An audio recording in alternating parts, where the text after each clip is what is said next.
ครับสวัสดีครับพ่อแม่พี่น้องป้องปายสุขุมสุขมากินข้าวกับบ่าวคำผมมื้อนี้เสนอเมนูยำรวมมิตรรสจัดจ้านเผ็ดๆแล้วก็ข้าวแล้วก็เอิ้นข้าวหยังดอกซื้อมาจังซั่นกินข้าวเหนียวก่อนขาดบ่ได้อืมข้าวเหนียวคำแรกกินกับยำเลยอืมอื้อฮือจัดจ้านอีหลีอื้อฮือเฮ็ดไว้เป็นชั่วโมงนั้นยังจัดจ้านอัน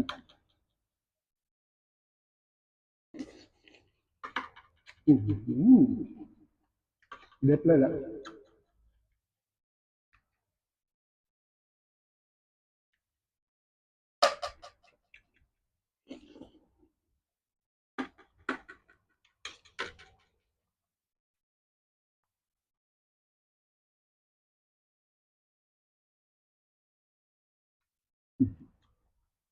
สุดยอด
70บาทพี่น้องเอ้ยเบิ่งว่า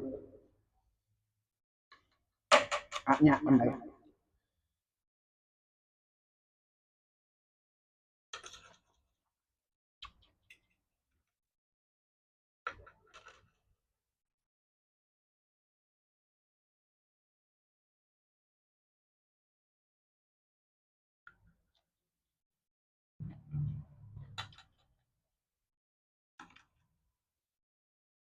กุ้ง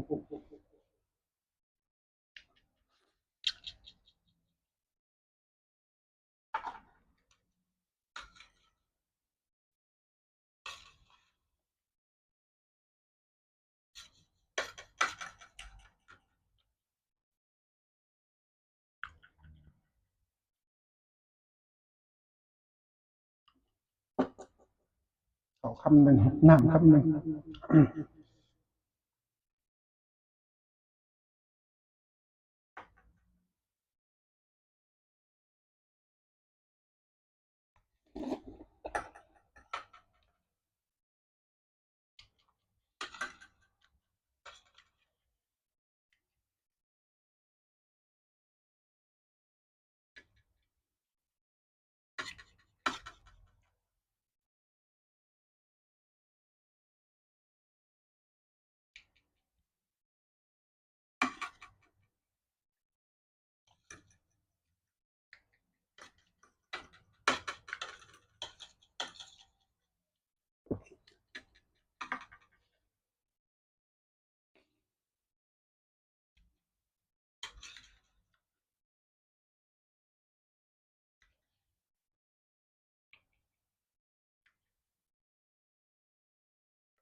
ข้างนอกลมแห้ง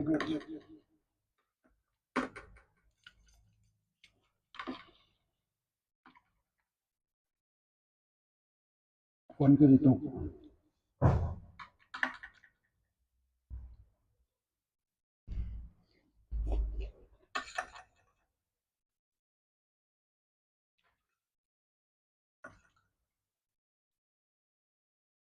ห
มดมื้อบ่ได้กินข้าว